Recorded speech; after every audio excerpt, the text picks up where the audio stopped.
오늘은 이사야서를 좀 같이 살펴보겠습니다.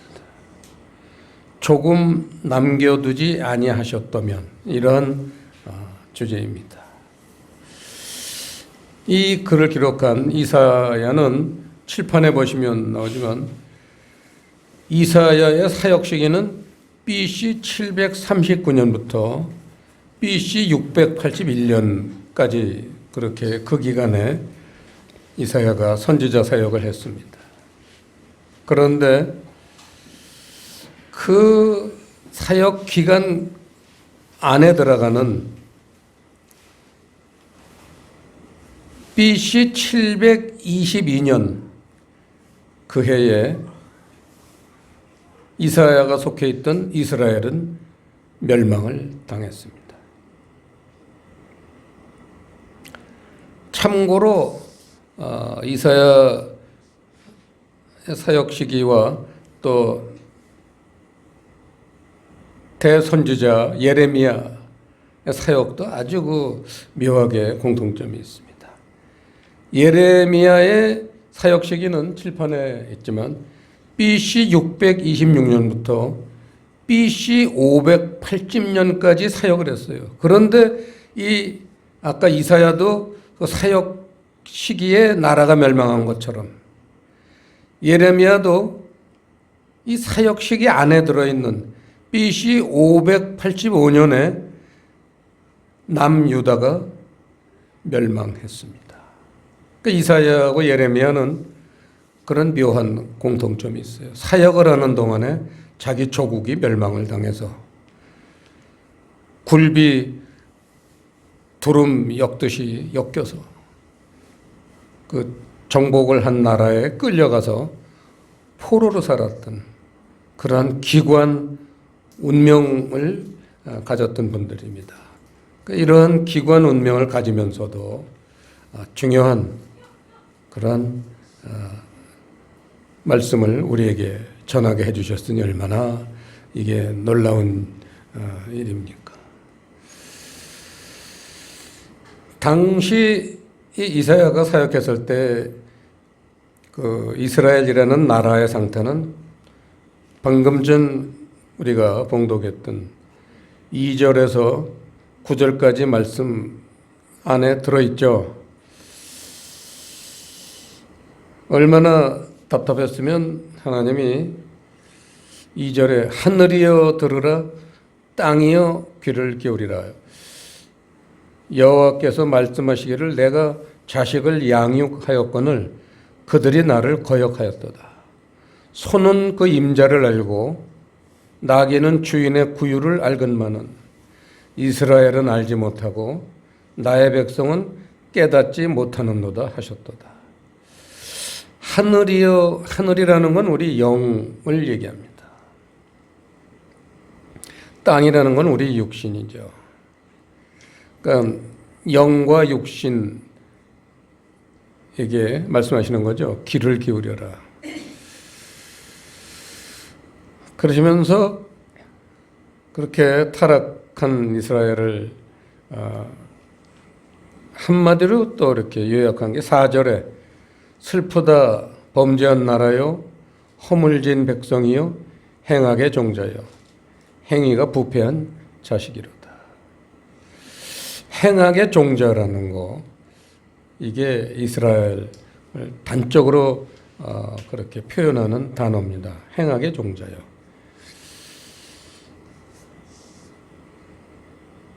자, 이렇게 이스라엘도 그렇고 유다도 그렇고 멸망을 했는데 그 멸망한 이유를 설명하신 게 8절과 9절 말씀입니다. 딸 시온은 포도원의 망대같이 원두밭의 상징막같이 에워싸인 성읍같이 겨우 남았도다. 만군의 여호와께서 우리를 위하여 조금 남겨두지 아니하셨다면 우리가 소돔 같고 고모라 같았었으리로다. 이렇게 멸망한 이유를 말씀하셨는데 우리의 대선지자 사도 바울께서 이 9절 말씀을 빠진 단어가 하나 있어요. 하나님이 일부러 이 이사야서에서는 하나 빼뜨려 놓으신 거죠. 그러고는 이런 거를 빠진 거를 찾고 깨닫는 사람에게 하나님이 예비하신 그 놀라운 은혜를 주신다는 겁니다. 빠진 게 바로 로마서 9장 29절 말씀이죠. 사도 바울이니까 이 말씀을 기록한 거죠. 사도 바울은 여러분 잘 알다시피 다메섹 도상에서 예수 믿는 자들 잡아서 죽이려고 달려가던 다메섹 도상에서 거꾸로져서 부활하신 예수님을 만나고 그리고는 아라바 광야에 3년 동안 그 동굴 속에서 말씀을 배운 분이죠. 그러니 3년 동안을 성령님께 직접 말씀을 배웠으니 12제자가 감당 못합니다. 그래서 이 사도 바울이 성경을 14권이나 기록했죠. 로마서 9장 29절 합독하시겠습니다. 또한 이사야가 미리 말한 바 만일 만군의 주께서 우리에게 씨를 남겨두시지 아니하셨다면 우리가 소돔과 같이 되고 고모라와 같았으리로다 함과 같으니라. 뭘 남겨주셨는데 이사야에서는 남겨주셨다는 것만 강조하고는 그 생략이 되어 있었는데 이걸 사도 바울께서 로마서를 통해서 기록을 해 놓으셨습니다. 씨라는 겁니다. 씨. 이 원어를 보면 스페르마라고 씨도 되고 이제 또 어떤 종족도 되고 그렇죠.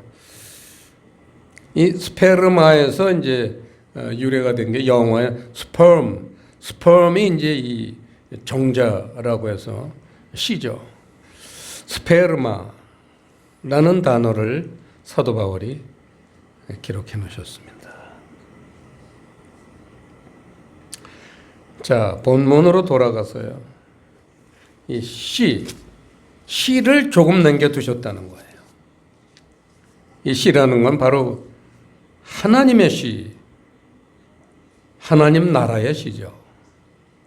결국은 하나님 나라의 씨라는 건 이 말씀인데 씨라는 건 말씀이죠. 구원의 말씀을 의미합니다.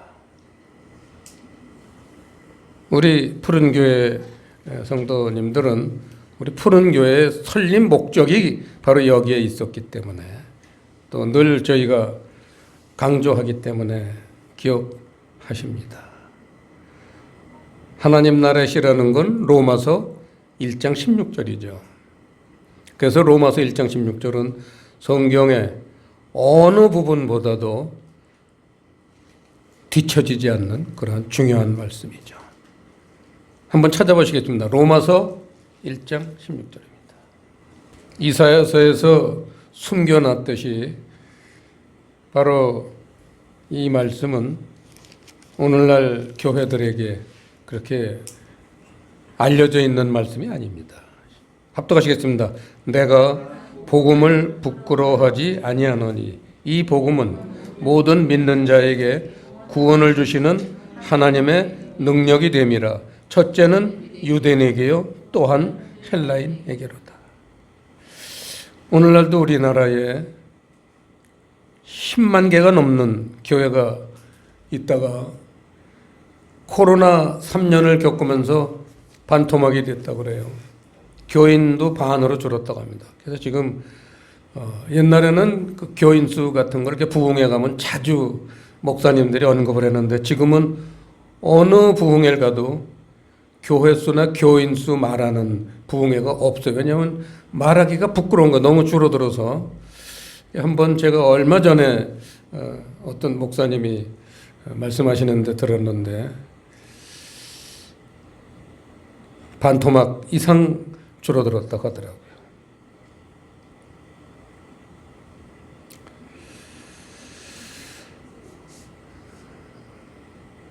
이 복음이 만약에 교회에 없으면 그럼 뭐가 없느냐? 구원도 없는 거예요. 오늘날 교회들에게 은혜는 차고 넘쳐요. 그런데 만약에 은혜가 아무리 차고 넘쳐도 복음이 없다면 구원은 없는 거예요. 많은 사람들이 은혜를 사모합니다. 하지만 복음을 사모하는 사람은 별로 없어요. 그만큼 복음은 믿는 자들에게도 낯설습니다. 그러니까 사도 바울이 내가 복음을 부끄러워하지 않는다 그랬잖아요. 많은 사람들이 복음을 마치 부끄러워하기 때문인 것처럼 가까이 안 해요. 아주 거지 같은 사람들, 친척이라 하더라도 아주 가난하고 헐벗은 사람들은 멀리하듯이 우리 교회 다니는 사람들이 부끄러워하는 게 있는데 그게 바로 복음이라는 거예요. 교회들이 가장 부끄러워하는 게 복음이라는 게 얼마나 역설적입니까? 그래서 바울은 나는 복음을 부끄러워하지 않는다. 얼마나 당찬 선언입니까? 김진홍 목사님이 그렇게 무엇이 참된 길인가를 찾기 위해 대학교도 철학과를 갔고 길에서 엿장사도 해봤고 아이스케키도 팔고 별 고난도 겪어봤고 뭐가 인생의 참 길이냐를 찾기 위해서 김진홍 목사님이 평생토록 그렇게 추구했던 건데 이분이 그 어떤 선배가 야, 너 참기를 몰라? 내가 가르쳐줄게. 나하고 일주일만 같이 공부해. 그래서 시작한 게 성경 공부였는데 로마서를 시작했대요. 그래서 1절부터 시작해서 며칠 지나서 16절을 가르쳐 주는데 내가 복음을 부끄러워하지 아니하느니 이 말씀에 김진호 목사님이 거꾸로 졌다고 그래요. 이 사도 바울이라는 분은 어떤 분이길래 부끄러워하지 않는 게 있는가? 그걸 발견했구나. 나는 내가 깨달았다고 생각한 게 전부 부끄러워가지고 지금 견딜 수 없는 그런 상태인데 부끄러워하지 않는 것을 발견했더니 이분은 얼마나 복된 분인가. 그래서 뭐가 부끄러운지라는 건가를 알기 위해서 결국은 신앙생활을 시작했다고 그래요. 얼마나 한 단어 가지고 많은 사람들은 성경 읽으면서 내가 복음을 부끄러워하지 아니하노 이걸 뭐 그렇게 감명 깊게 넘어가겠습니까? 그냥 넘어가는 단어인데 김진홍 목사님은 이 문장에 그만 매여 가지고 자기의 삶이 하나님에게 매게 됐다는 거죠. 얼마나 멋있습니까? 전 그 간증 들으면서 저도 감동받았습니다. 자, 오늘날 교회는 종말 교회입니다. 종말이 벌써 시작됐기 때문에 예수님 시대도 벌써 종말이라는 단어를 쓰셨지만 그 후로 지금 2000년이 지났는데 이제 지금은 종말 중에서도 말세지 말 종말의 끝에 가까웠다. 그렇게들 많은 분들이 얘기를 하고 있습니다. 우리는 교회를 다니면서 예전부터 있었던 거기 때문에 잘 모르지만 좀 더 민감한 분들은 종말 교회 속에서 우리가 살고 있다는 것을 알고 있습니다. 이 종말 교회의 특징이 뭐냐? 바로 이 복음, 진리가 없다는 거죠. 자, 진리가 무엇인가? 저는 예수 믿고 신앙생활 하다가 하나님이 이 진리를 추구하는 마음을 주셨어요. 그래서 2000년대 초부터 이 진리를 추구하기 시작했습니다. 진리를 한마디로 표현하면 뭐라고 그러겠는가? 한마디로 표현하기는 참 어렵습니다. 아무리 훌륭한 어떤 그런 깨달음도요, 하나의 말씀으로, 한 단어로 그렇게 표현하라고 그러면 그 요약하기가 쉽지 않죠. 저희 교회는 여러 번 이 단어를 썼죠. 진리는 무엇이냐? 하늘 이치. 간단합니다. 하늘 이치죠. 하늘 이치가 있는가 하면 땅의 이치가 또 있습니다. 오늘날 교회들은 땅의 이치만 난무하고 있습니다. 은혜는 많은데 진리는 없는 거죠. 결국은 구원은 없는 겁니다. 로마서 1장 16절이 중요한 건 복음 이외에는 구원이 없다는 거예요. 그래서 이 로마서 1장 16절을 토대로 설명한 또 다른 사도 바울의 서신 에베소서 1장 13절 보시겠습니다. 에베소서 1장 13절 합독하시겠습니다. 그 안에서 너희도 진리의 말씀 곧 너희의 구원의 복음을 듣고 그 안에서 또한 믿어 약속의 성령으로 인치심을 받았으니 이 복음을 진리의 말씀이라고 사도 바울이 그렇게 설명을 해놨습니다. 하늘 이치. 우리는 성경을 읽을 때 두 가지 눈으로 읽는다는 것을 여러 번 우리가 확인했습니다. 신명기 29장에서 말했듯이 눈으로 보는 성경이 있고 또 보는 눈, 듣는 귀, 깨닫는 마음으로 보는 성경이 있죠. 이게 진리죠. 눈으로는 결코 글자로는 알 수 없는 하나님 나라의 비밀이 그 말씀 속에 들어있는 이치가 있다는 겁니다. 그걸 진리라고 한다는 거죠. 저희 푸른 교회가 설립될 때 고향으로 내려와서 처음 교회를 설립하려고 할 때 하나님이 주신 말씀이 바로 오늘 본문 이사야서 1장 8절 9절 말씀을 주셨습니다.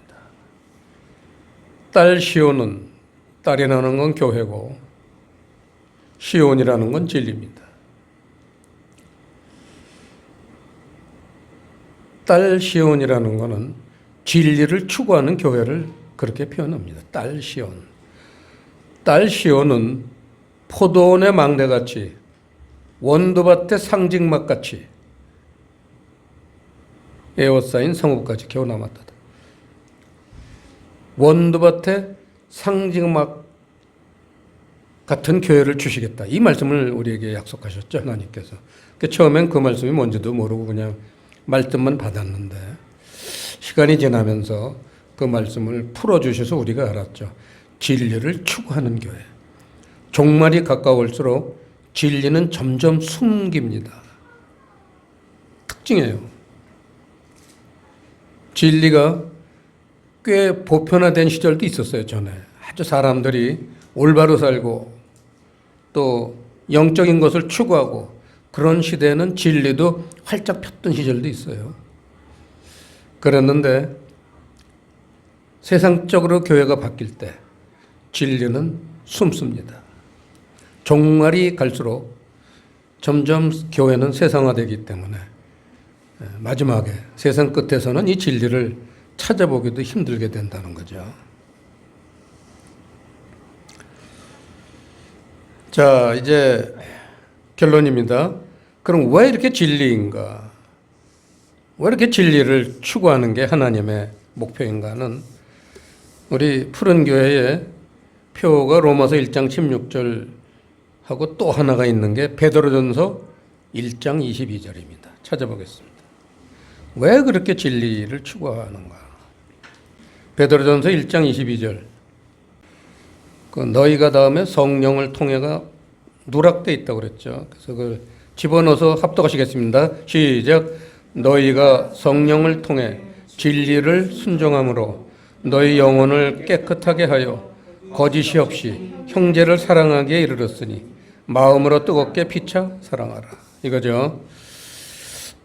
진리를 그렇게 하나님이 구원의 조건으로 삼으신 이유는 이 진리를 통해서 하나님은 사랑의 마음을 부어주시기 때문에 하나님이 원하시는 모습으로 완성이 되어서 천국 생활을 할 수 있다는 거죠. 이거를 한마디로 표현한 게 시편 85편 한번 보시겠습니다. 로마서 1장 16절과 베드로전서 1장 22절을 합친 말씀입니다. 합치면은 이 말씀이 되죠. 시편 85편 11절 합독하시겠습니다. 진리는 땅에서 솟아나고 의인은 하늘에서 하감하였도다. 진리는 우리 몸이 깨닫는 거고, 그래서 진리를 깨달을 때 의라는 거는 체데크인데, 구약에서 체데크나 체다카는 신약으로 넘어오면 그게 사랑입니다. 사랑은 하나님이 부어주신다. 진리를 우리 몸이 깨닫는 순간 하나님은 사랑을 부어주신다. 그래서 사랑의 사람이 되게 하시기 때문에 구원받는 사람들은 누가 뭐래건 간에 이 사랑의 사람으로 영원하게 살게 된다는 것이죠. 오늘 우리가 예배 전에 찬양을 부를 때 거룩이라는 주제의 찬양을 많이 불렀는데, 여러분 거룩이 구체적으로 뭔지 아세요? 온전한 사랑이 거룩이에요. 거룩을 하나님 나라의 언어로 표현하면 그게 사랑인 거예요. 그래서 겉으로만 의젓하고 경건한 척 하는데 그 마음 속에 진실한 사랑이 없다면 그건 거룩이 아닌 거예요.